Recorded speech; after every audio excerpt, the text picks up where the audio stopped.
After that introduction, I think I should just retire again.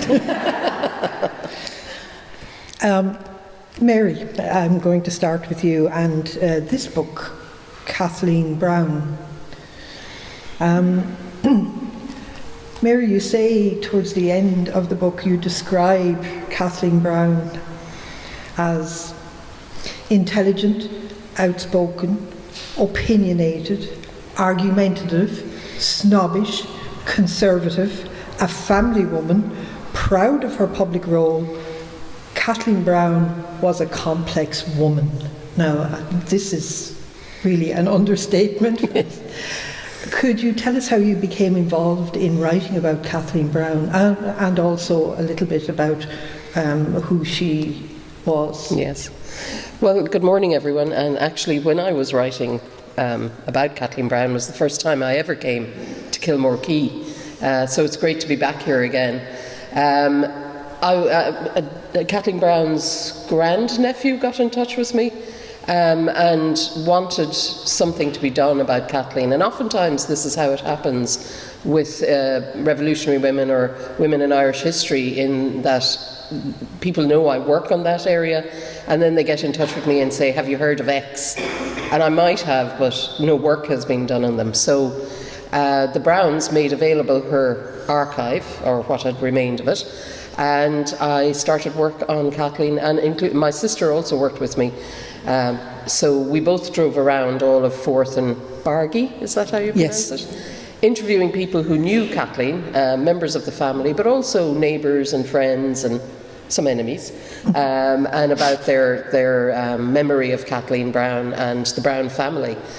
And somebody said, I think a reviewer said after the book came out, that it seemed like I didn't like Kathleen too much. And that's not true. I did. I admired her very much. Her politics would not be mine. I think that's what came through probably in the writing of the book. But she was an extraordinary woman, an antiquarian, a historian, speaker of Viola. She did a dictionary of Viola at one stage, member of the Gaelic League, organised Feshna in this part of the world during that period, joined Cumann na mBan, although she said she also joined the Irish Volunteers, and a few women have said that, even though the Irish Volunteers didn't allow women in. But I think what they were doing was they were working closely with the Irish Volunteers and just saw themselves as members of the Volunteers without being officially members. But she then joins Cumann na mBan. I love the photo of her on the cover. This came from the Brown Archive. And it really shows her commitment to cultural nationalism, and that's how she got, you even have the wolfhound. That's how she got into militant nationalism, like so many other women. They come in through Irish language, Irish myths and stories, Irish history. She hated Cromwell. And of course, the Browns had been kicked out of their land during the Cromwellian period. Now, they did get it all back in Rathronan, and she was very proud of that. It took a couple of 100 years. She and her sister Maisie took in the orphan children of their younger sister, and they brought them up together, two unmarried women in Rathronan. So she was very much a family woman, a farmer. She was absolutely very proud of farming effectively, campaigned after the Free State was set up for the rights of farmers, and particularly farm wives who would have, the egg money or the chicken money, and that not to be taxed, because she was very aware that sometimes this was the only money these women would have independently, and they would use it, for the family, and so that pin money basically would be allowed to those farm wives. She was very member of United Irish Women, which was about making the lives of women in the family, in the domestic, very much better. She was a contradiction in a way. I wouldn't call her a feminist, because she did believe in that position of women within the domestic, as her campaigns and indeed her membership of United Irish Women, which was more about making the domestic that co-equal space in the ideology of separate but equal spheres. But she was very much concerned about the role of women and farm wives. An environmentalist. She was one of the moving forces behind making the Great Saltee and Little Saltee an area of conservation, and was very concerned with land and protecting the land and farming it effectively but safely for the environment. Was part of setting up the beet industry. And then the other part of her politics as a senator, she collaborated with Kathleen Clark and Jenny Wise Power and Eileen Costello. They were the four women in the Senate, really in the late 20s into the 30s, on resisting the anti-women legislation that was being brought in, the Conditions of Employment Act, the censorship acts, the juries bills, all of those that were making women effectively second-class citizens. All of that I really admired. I suppose where I found our politics would diverge, and she and I would probably not have been people who were in the same ideology, was her membership of the Blue Blouses, and she was a really senior member of the Blue Blouses. Did seem to like uniforms. And she wore her uniform into the Senate chamber, her blue blouse, and they had to pass an act, to stop really that because of that. And that is still an act on the legislative books today, that you can't wear uniforms in the Dáil or the Senate, and or the Seanad as it is now, and that's because of Kathleen Browne insisting on her freedom to wear her uniform and make speeches in the Senate. So she was dogmatic. She was very committed to whatever she believed in, and I really admired that about her. And you can even read her letters from Mountjoy when she's there after 1916. She's saying, "Oh, sure, it's fine here. We're getting on grand," and then writing to her mother, telling the mother what to do on the farm. I mean, they're keeping the farm going while Kathleen is in prison, but she's telling them all what to do. So she seems to have been the leader in the family and then a leader in the wider world. One of the most interesting things I came across, and I'll end on this, was her campaign in 1925 for the Senate. Now, she didn't get elected, and it's the only time there has been a national Senate election run. And it took so long to count all the national votes that the result wasn't known for about 3 or 4 months. And they've never run it like that again. They ran it on the PR system. And so it was, single transferable vote, so they had to go recount.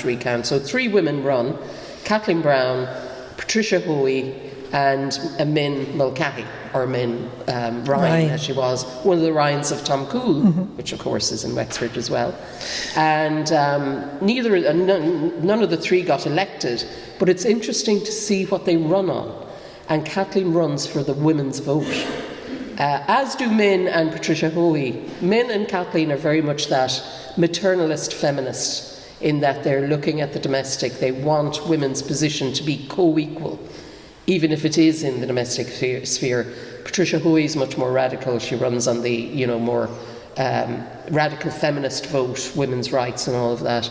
But Kathleen goes all around the country making speeches. She's quite a good public speaker. In the end, I actually did like her, even though the reviewers seemed to get the idea. I thought I liked her, but we'd probably have lots of arguments. Yeah, I particularly picked that piece out that I read at the beginning, because I would imagine that's where reviewers got the impression that you didn't like her. Well, that was that's what her family said about her, that she was dogmatic and argumentative. But sometimes women are called argumentative when they're just very certain of their views. I've been called that myself. Hilary, if we could turn to you, could I ask you the same question? How did you become involved in telling the story of Máire Comerford? Okay, and thank you all for coming. It's great to be here. I came to the story of Máire Comerford when I met my husband, who was Máire's nephew.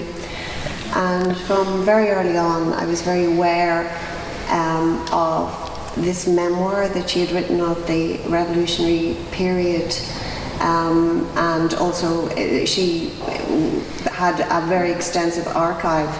And initially I was very fascinated by this, but life gets in the way and all that, and it took me a long time to get to the memoir and decide, well, coming up to the decade of centenaries, that this was a very good time to bring it out into the public sphere.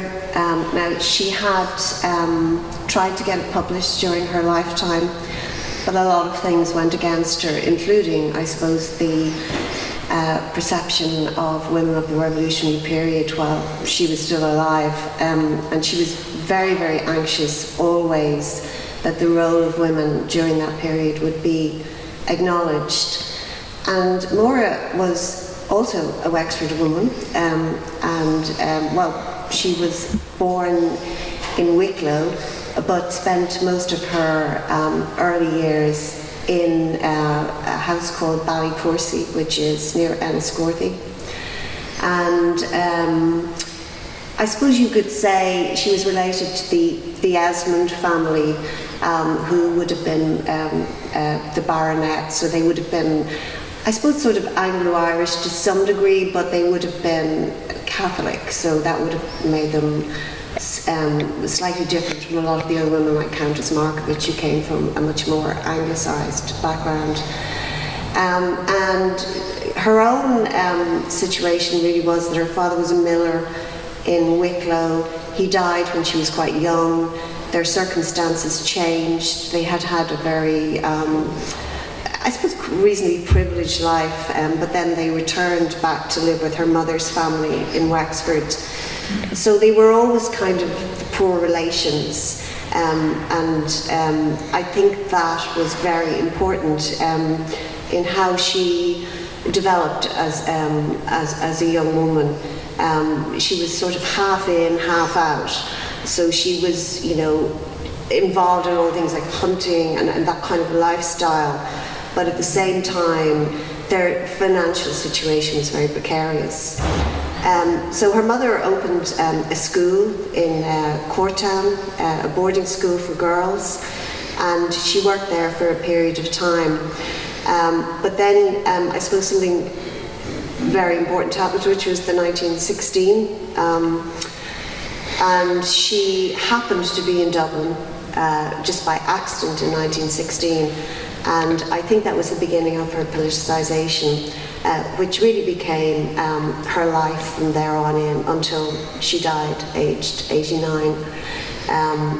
She then went to work for a historian called Alice Stopford Green, who was a nationalist historian, and that again was very important for her because she hadn't had any third level education. It was very important for her to develop her intellectual and her writing skills, which would stand to her later when she became a journalist.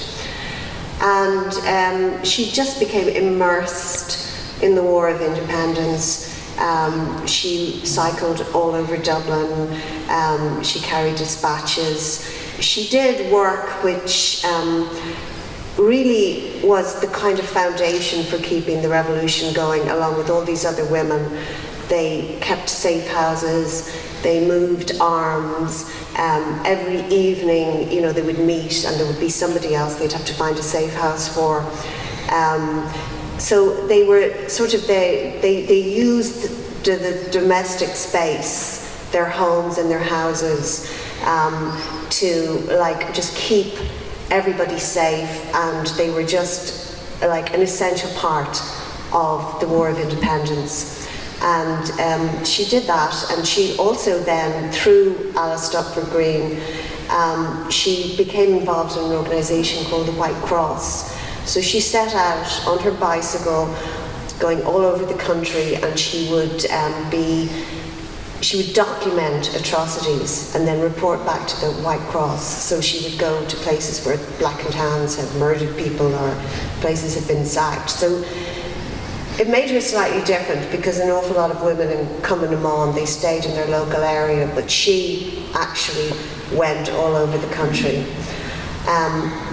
And then when the treaty was signed, she was very anti-treaty, and as Mary would know, most of Cumann na Món were, and that's a fact that is very often not acknowledged, and I think very important in what happened to women afterwards. So she went anti-treaty, she cycled in, and she was in the Four Courts. She was there until the very end. She managed to wheel her bicycle out and escape. She wasn't arrested. Went off to the Hammond Hotel, stayed during all that fighting in Dublin, was working with Carl Brewer, and then once that was that resistance in Dublin was finished, she stayed extremely active, became much more militarily involved, was a driver for De Valera, carried dispatches all over the country, she was one of the people who went around to keep all the different the different anti-treaty forces in connection with each other. Then when she was arrested, she was on hunger strike for 27 days. She then was sent by De Valera to America.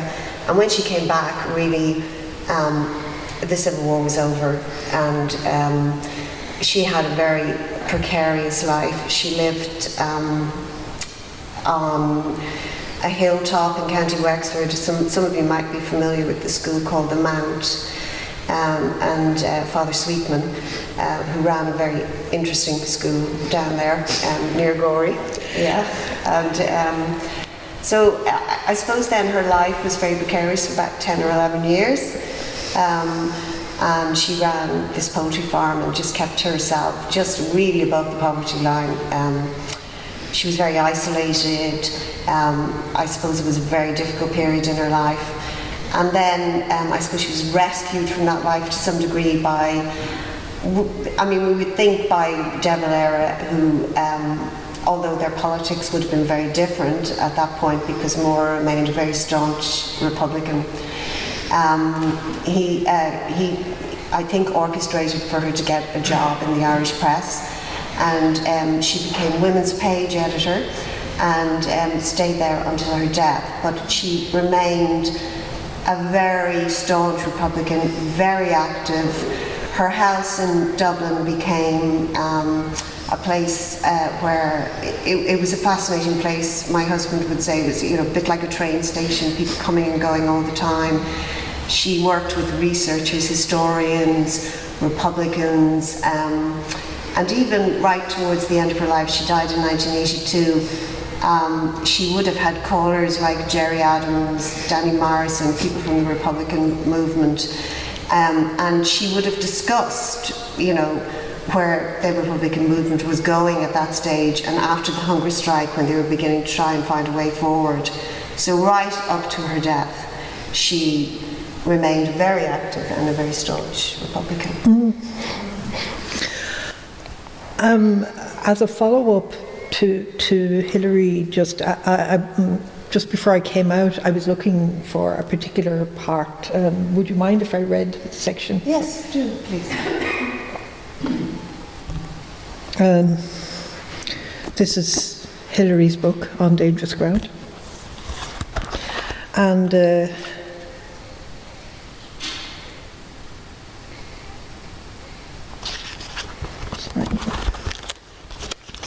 beg your pardon. And she says, this is on page 109, and this is kind of to do with the kind of circles that she, and also a very good example, she really wrote extremely well, very engaging writer. And it says, in the Royal Irish Academy, we came across Father Patrick Dineen, M.A., best known as the author of the Irish Dictionary, published in 1904.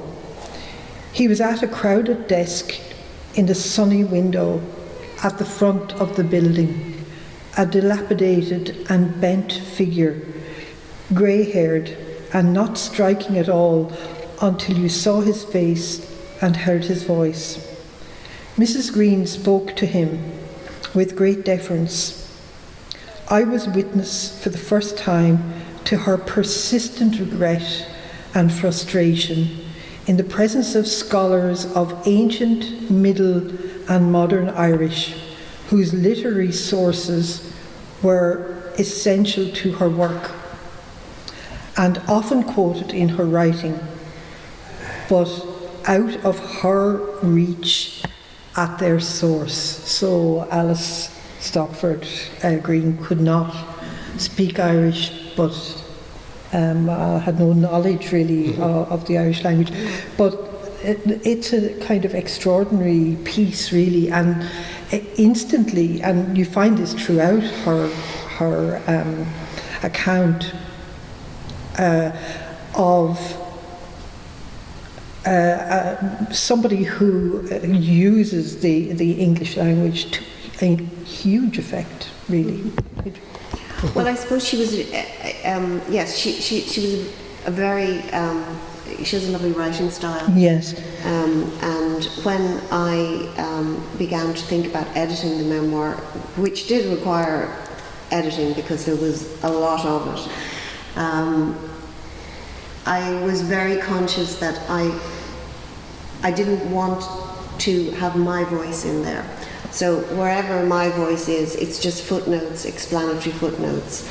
And all I really wanted to do, because I think this is what she wanted, was to tell her story, but also in some way to tell the wider story of that period. And her voice, keeping her voice was, that was my guiding principle really as editing her work. Because, the temptation sometimes is, will I move a little, will I change that sentence or whatever, but I didn't do that. I just always kept that as my central principle, just this was her voice. And she is a very good writer, yes. And of course that was her profession. I mean, she was a journalist. And even after she retired as a journalist, she kept on writing using that skill, and she became a letter writer to newspapers, letters to the editors. And she would be sending out these missiles every week or 2 weeks, and a lot of them were published, which was extraordinary. But the letter writing to the paper was quite different then. It was really a public forum for debate in the way it isn't now. So Máire might offer a letter or respond to something that had been in the newspaper. Very often it was to do with the revolutionary period and historical facts, or sometimes present day politics at her time. And then there would be somebody else would write back, and then somebody else would write back, and some people would agree and disagree, and this could go on for weeks. So it was an extraordinary way for her to continue to keep her voice in the public sphere after she retired as well. And of course she continued to do, she wrote for Fáblach, then she did different freelance work as well. But she was, that was her. I think she was one of, the idea that the pen is your weapon in some ways, and she really, really believed in that and practiced it throughout her life. Máire, did you have any kind of difficulty about coming to terms with the kind of milieu that Kathleen Browne came from? No, it's interesting that you speak about the Esmonds. She would have been very much of that background. The Browns were Norman descent, would have had gained a lot of lands, and Rathronan was actually a small tower house that had been extended, and would have seen themselves, is it the 12 gentlemen, or the 12 families of South Wexford, Stafford, Esmond, all those names. Her mother actually was a Stafford. And they remained Catholic, so that's why they are part of the aristocracy or gentry, but then they remain Catholic and get disinherited, basically, or thrown off their lands. Her father was a very interesting man. He was very much a Parnellite, part of the Land League, and you can see that there is a thread going through all of their histories, and she was very interested in their genealogy, very proud of the family and where they'd come from and how they'd come in with the Normans and then established themselves in Wexford and very proud of being a Wexford woman, or Wexfordian, or what would you call yourself, being from Wexford? Wexfordian. Wexfordian. Very, very proud of that, and proud of her heritage and proud of her community, and that's what drew her to writing those history books about Cromwell, which were used in schools for quite a long time, and being an expert on Yola, and that also informed her political ideology, her desire, firstly through cultural nationalism, to restore the Irish language and Irish culture and dancing, songs, myths, histories. She would have been in the same sort of grouping as, say, Lady Gregory and all of those women and an awful lot of them are women who are collecting and republishing myths and legends of Ireland. And then, of course, like many others, she segues into militant nationalism. But I was thinking, as Hilary was speaking, I was thinking of like Máire Comerford and the split between her and Alice Stopford Green over the treaty, because Stopford Green, of course, is pro-treaty, and Kathleen was pro-treaty. Kathleen Browne was pro-treaty very vehemently. So she knew Alice Stopford Green, actually, when she was released from Mountjoy.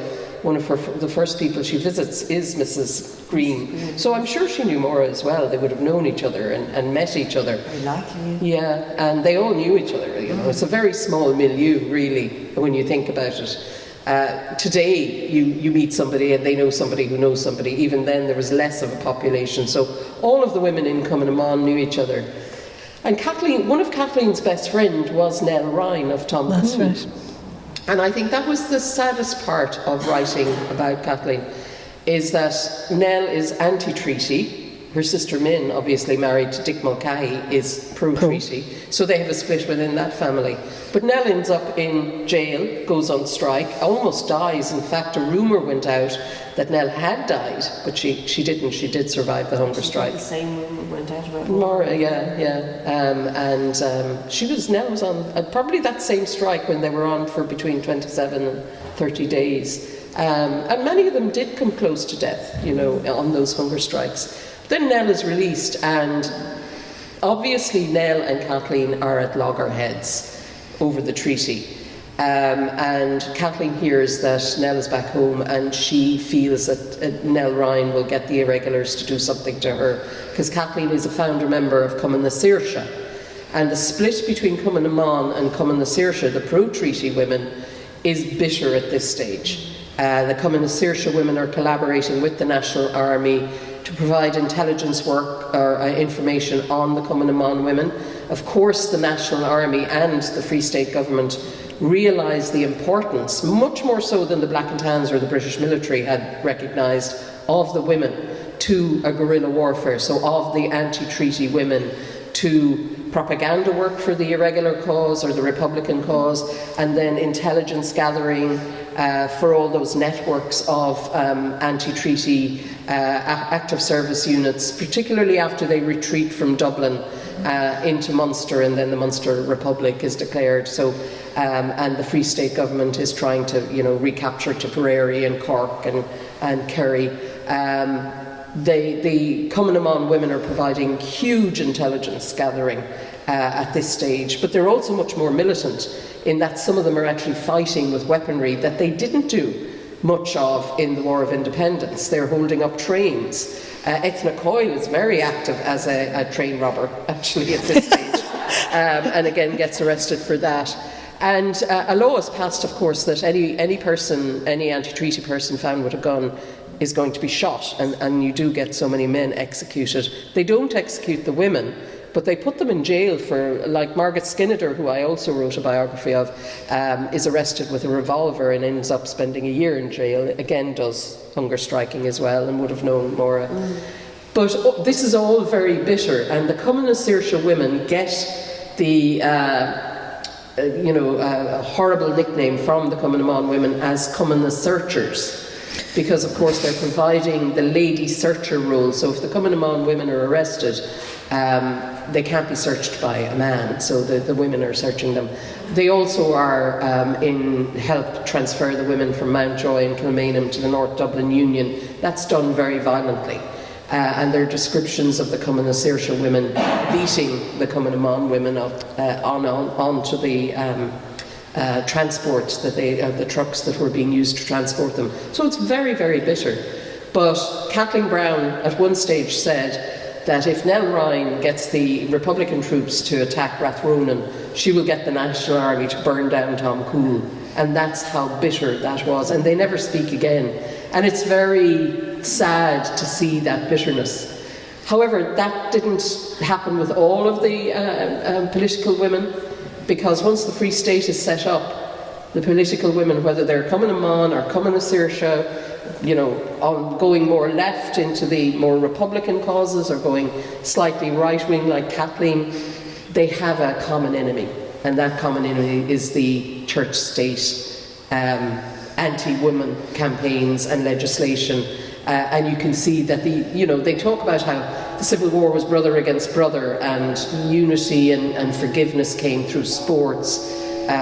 Being from Kerry myself, they talk in Kerry about how the Kerry team had anti-treaty and pro-treaty IRA men, and that's the way they were able to overcome the bitterness of the split. For the women, it wasn't through sports, it was through having a common enemy, the state and the church to a degree, with that anti-women legislation.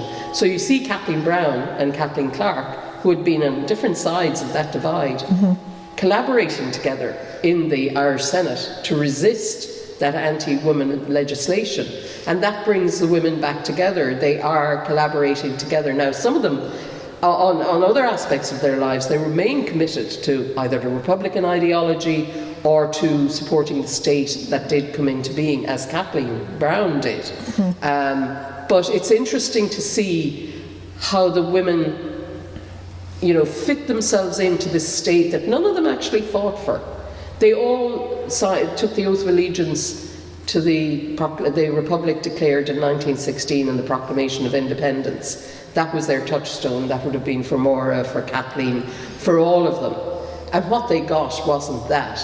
So how they fitted themselves into this state and became aware that their position in that state wasn't at all what they had fought for. And they battle against that in different ways, through national politics like Kathleen, or through writing like Máire, and combating that state. And they do use the letters, the pages. Kathleen Brown was a big letter writer to the newspapers as well, as was Kathleen Clark, Nola Connolly, Hannah Sheehy Skeffington.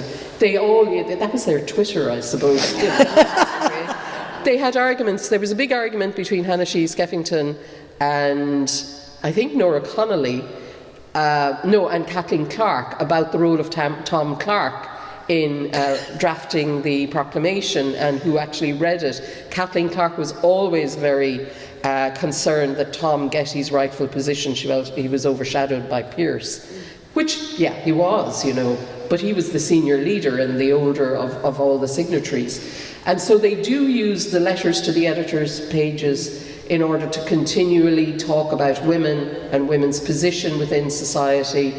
In 1972, just before she died, Margaret Skinnider, who had been president of the INTO, fought with the Irish Citizen Army, was a true Republican, even though she'd been born in Scotland, a true Irish Republican, socialist, women, feminist really. She sees the beginning of second wave feminism. And there's a very poignant letter, so it's a couple of months before she dies, about how even though she had given her life to women, to workers, to Ireland, the three great causes, that she, as a pensioner, was living in you know, sort of genteel poverty at that stage, and the state just didn't recognise the work of these women and these workers. And I think in some way a lot of these women, while they lived their lives and they made their commitments and they remained true to their ideology, there's a certain sadness with all of them, because, you know, what they got was sort of very a shadow of what they had been fighting for. Well, I think Máire was slightly different in the sense that she and a great friend of hers, Sheila Humphreys, and a number of other women, they actually continued throughout into the late 20s and 30s, and they were absolutely belligerent, and they were very badly behaved. And they orchestrated a campaign of jury intimidation, which sounds extraordinary now, where they would find out the names of juries where Republicans were going to be up on trial, and they would effectively go and persuade them, or try to persuade them, that they should do their patriotic duty in these cases. And this campaign, which was also a really strong propaganda campaign, so they would also have these, post up these bills, and like the language in them is extraordinary, because it was just really forceful, take no prisoners kind of language. And they were arrested, herself and Sheila Humphreys and Helena Maloney, and they were taken to court. And what they would do when they would go to court is they would say, we're not recognising the court. They would talk to each other in Irish. They would do their knitting. So they would use these kind of very subversive ways, and like doing knitting just seems like such a benign thing to do, but in a courtroom, obviously, it's really subversive. So I think Máire and Sheila, and there was a group of them, they just, in the sense they didn't fit into the state. Mm-hmm. They stayed anti-state. They stayed really true to that Republican ideal, because I think they felt they had fought in that time for it. Their comrades had died. So many people had died for this cause. And throughout their lives, you know, I would know mostly about Máire and Sheila Humphreys. They kept that fight going from that time. So they never, I mean, I know Máire worked in the Irish press, but she used that position to forward her own views about republicanism. She remained an activist. She did something which she did at the time in the 1920s. She was both an activist and also someone who was very involved in the higher echelons of power, had access to it. So she was very much on the ground. She was at every demonstration. She was last arrested when she was 74. Yes. At a protest. It was a banned 1916 commemoration, and she went to court and she refused to pay the fine, and she was all set to go back into prison, but you know, she was very, very upset that her sister went and paid the fine. So we've had enough of Máire's activities. Yeah. Hilary, could you tell us a bit, because I know you brought this fake passport, how she got to America? Well, in the book, the story of going to America I think it's a wonderful story, because, she's this young woman, and she has to kind of go semi-clandestine way. So she gets on the boat to go. She's to go to London first and then on to the States. But when she's on the boat, and this kind of, when you were talking there about how it's kind of very mixed up, or becomes very mixed up, pro, anti-treaty, some people fall out, other people try to maintain their connections. But anyway, on this day, Josephine Ahern, who was a former member of Cumann na Món, is marrying James, I can't think of his name, O'Neill. Yeah. and he was very high up in the pro-treaty side, and he was, I think, the representative in London. Anyway, had got married on that day. So Máire is there kind of hiding on the boat, kind of keeping her back to everyone. And Josephine Ahern comes on, the bride, and says, "Oh, look, there's Máire Comerford, come and join us." So she kind of ends up on the boat with them, and then she tries to kind of get out of that at Holyhead. But then he's sent to find her on the train, and they bring her down to their first class compartment. And she, so there she is, and she's saying in the book, all her comrades are on hunger strike. She's going on this secret mission to America sent by Double Air, and here she is on this first class compartment sitting with James O'Neill and Josephine Ahern. And it's kind of bizarre, that sort of nuanced, falling out. But of course they had been such incredibly close comrades during the War of Independence and had to keep each other going. Mm-hmm. It's very hard for that to just disappear. Yeah. So I've forgotten your question. The passport. The passport. So there's a joke there. Oh, the passport, yes. And so she then gets to London, and even though she'd been involved in all kinds of things, she would still, I suppose, have been a bit wary. She has to get a false passport. And she gets the false passport, and that's fine. But then she has to get a visa. So she has to go, and she's told, basically you have to bribe someone to get your visa. Because women couldn't go to the States then unless they were being met by somebody. They had to be sponsored and so on.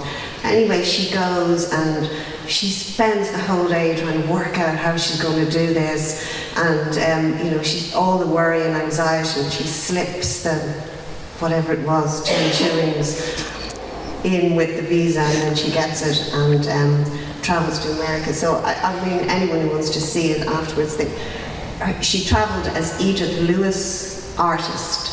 And we still have that passport, which my husband has kept very carefully. So that was an extraordinary trip, yeah. All the Republican women travelled on false passports, even really? The ones that went in 1917 to 1918 Republican Women's Tour. Margaret Skinnider and Hannah Shee Skeffington and Nora Connolly all travelled, well, they travelled separately, but they came back together on false passports because they were all banned from travelling because they were known subversives and activists, and so they had to get false passports. Yeah, I just wanted to also ask you, Mary, about Kathleen Brown kind of took in 5 children. She did, yeah. And they were her nieces and nephews. Could you talk a little bit about that? Yeah, her sister, herself and her other sister Maisie lived together in Rathronan. They were unmarried, and they were running the farm there. And then her other sister died young and left a young family of 5 children, and they took them in and brought them up there in Rathronan, and they seem to have had a lovely life with Kathleen and Maisie, and were educated by them, the family that I met afterwards always spoke very highly of the type of upbringing they had there. It seems like Kathleen was the disciplinarian and Maisie was the good guy, so they had a good bond. Why am I not surprised by this? Yes.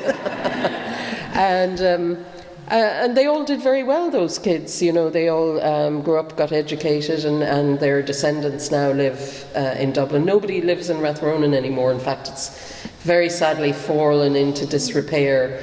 And because the Tower House was built mainly of mud walls, it is now dissolving because there's no roof, so it's all dissolving in the rain. And it would be lovely to see it restored, but it was there's some wonderful photographs. They had a tennis court on the lawn. They also had, one of Kathleen's brothers was a priest, and he seemed to have visited a lot, so they had a private little chapel there. And the sort of childhood and upbringing those children seemed to get in Rathronan seemed idyllic. in some ways. I guess if you were on Kathleen's bad side, it might have been a bit problematic. But in saying that, I am actually full of admiration for women like Kathleen Brown, who committed themselves to causes like Máire Comerford did and stuck with them for all of their lives, one way or the other. And many of them don't marry, whether they didn't want to marry or, they were vocal, opinionated women. And for women at that time, it wasn't the performance of femininity that was expected of a woman. And it may have, impacted on their marriageability in many ways. But also they were too busy. Doing things. They were married to the cause. They were married to the cause. They were busy working for Ireland, for women's rights and workers' rights and farm women's rights. And they went to every single meeting. Sometimes it is exhausting to read about what they're doing because they're going to meetings here, there and everywhere, every single evening. And in many ways, Kathleen was very lucky to have her sister, who really seems to have been the one who did the domestic role, kept the home fires burning while Kathleen was going here, there and everywhere, particularly in her role as a senator. And they had lives of absolute devotion to various causes. And I think, that's what kept them going. Many of them live on into their older age, and they are still going to meetings, and they are still on platforms, and they're still campaigning for what they believe in.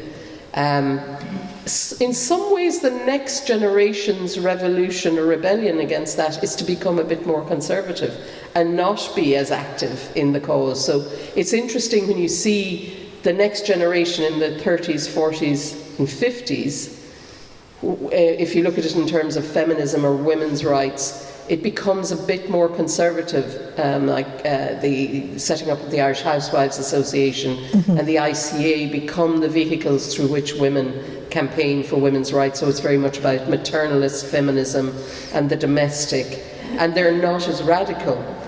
And in many ways it's their granddaughters and great-granddaughters who then become the second-wave feminists, so it skips a generation. They must have been hard women to live with in some ways, because anyone who is that devoted to a cause often seems, not there themselves in many ways in terms of emotion or looking after kids and things like that. And you do see that with a lot of these women, that their own families sometimes resent what they did, and it's their grandchildren who think grandma was just somebody. She was a great woman. And begin to rewrite them back into the history books. And that's what I've often found when I talk to the families of these women. Their children mightn't have been so, they'd be proud of them, but there'd be a little bit of an edge. So their grandchildren just think they're just marvellous, just fantastic women. And what they did was fantastic.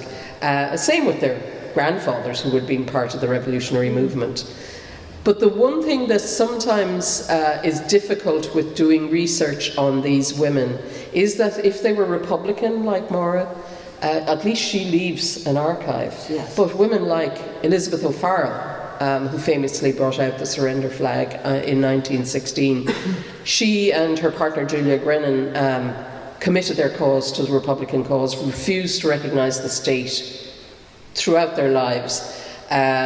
Would not give statements to the Bureau of Military History, did not apply for a military pension. They leave a small archive, but mostly it's about 1916 and not about their activities subsequently. And we know they were involved, as much as Máire was, in Republican causes. Just before she died, Elizabeth O'Farrell was giving speeches up in the border in the early 1950s when the border campaign was kicking off. And they don't leave anything behind, so you have to reconstruct their lives through how they're mentioned in newspapers or in others' archives, because they don't recognise the state. They're living in the state, they're working. Elizabeth, of course, becomes a midwife, but they're sort of marginal to it. And then you have other women like Dr. Kathleen Lynn, who was anti-treaty, and they move away from mainstream politics, but they move into things like medical care, education, Kathleen Brown is very unusual in that she goes into mainstream politics. Most of them don't. They're outside of that mainstream, they're kind of marginalised, but they are still working for the most vulnerable in society, the poorer sections of society, setting up things like schools, hospitals, like St Ultan's hospitals for sick infants. They are providing for the state lots of aid and help through those areas that the state doesn't really recognise. And you can see that with Kathleen Lynn when she tries to make St Ultan's the National Hospital for Children, and it is resisted by the church and the state, because she's been anti-treaty, because she's non-Catholic as well, so the church doesn't want a secular hospital. And so they're providing great work, but is also not recognised, or sometimes if it becomes a bit too challenging to the state, resisted. So I think that's true about Republican women in particular, and I think that it's somewhat, if not the entire reason, why they were effectively written out of history for such a long period of time, because basically they took the wrong side. And I think that there was a book written in 1924 by P.S. Hagerty, and it was basically my Beth Nor. I mean, the language in it is absolutely stunning when you read it now, because it's so like he talks about their mother's milk blackened by hate and murder. I mean, blames them for the Civil War. Practically unsexed was one of his great lines. He blames the women for the Civil War. He does. Furies. Yes, he does, and he does it in a way that, like, it seems extraordinary to read it now, because it was just so upfront, so out there, and that was the beginning, I think, of their vilification, and after that they were buried, basically. Well, now, another person with Wexford connections, W.T. Cosgrave, wasn't too far behind P.S. O'Hegarty in his opinion of anti-treaty women. He said, at their extremist, they are unmanageable, ungovernable revolutionaries, that they caused the bloodshed of the Civil War, that they kept it going much longer than the men.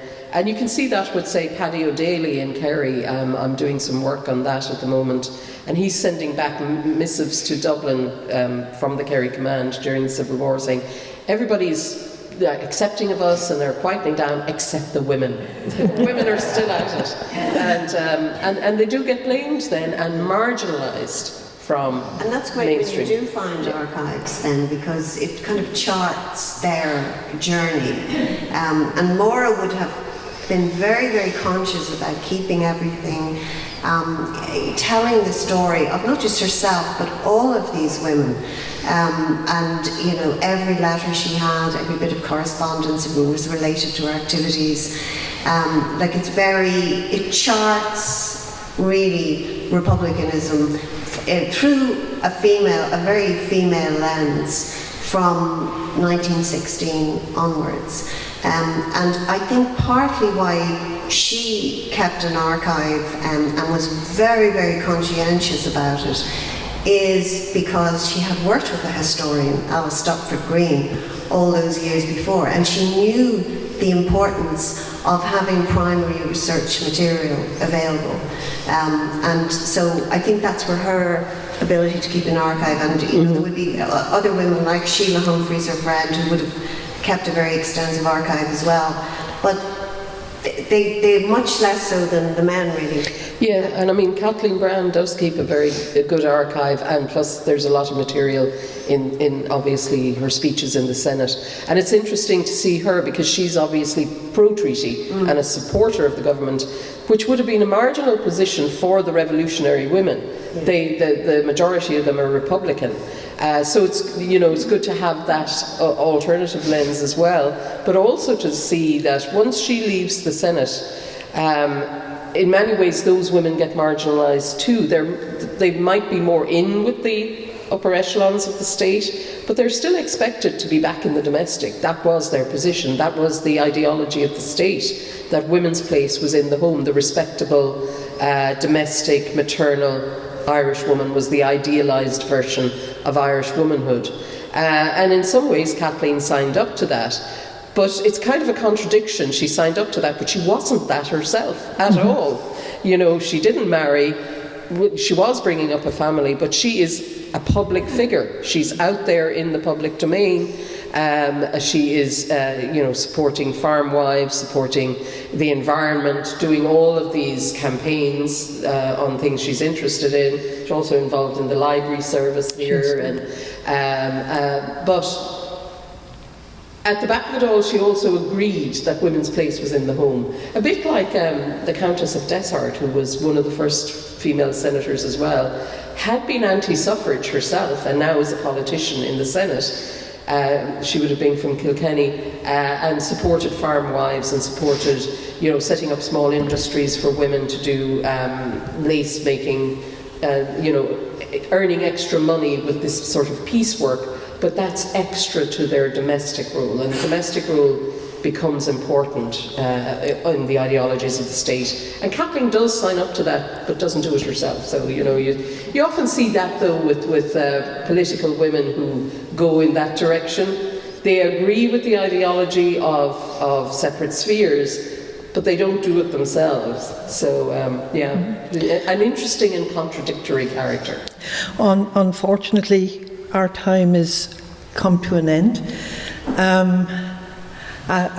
Personally, I'd like to thank both Máire and Hilary for all their help to me in kind of chairing this, and I even bought your book, Hilary.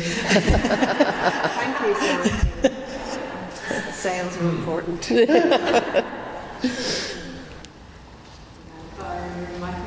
I'll give you a mic there.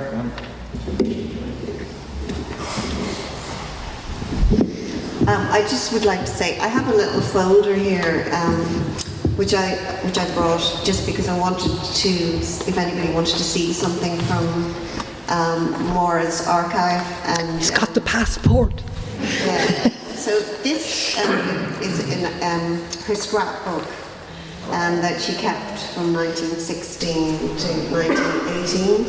Now, it's not about dresses or anything you might think a young woman would be interested in.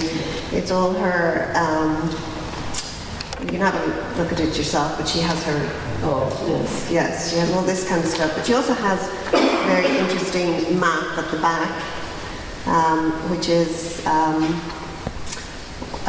all the different constituencies from the 1918 election. And so it's just her kind of political scrapbook, you see there, yeah. Mm-hmm. So she has all of that, and she has some notes, and she has her picture of Countess Markovich, and she has this flower.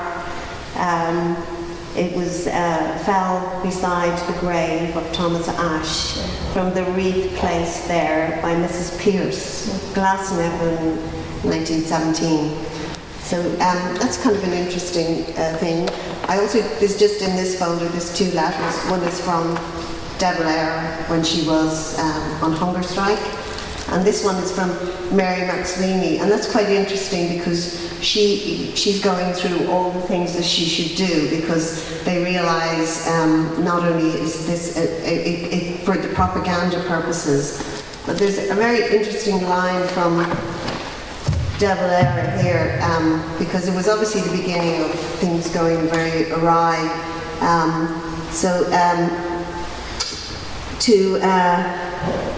What he's saying is, he's talking about the international law technicalities. They will count very little.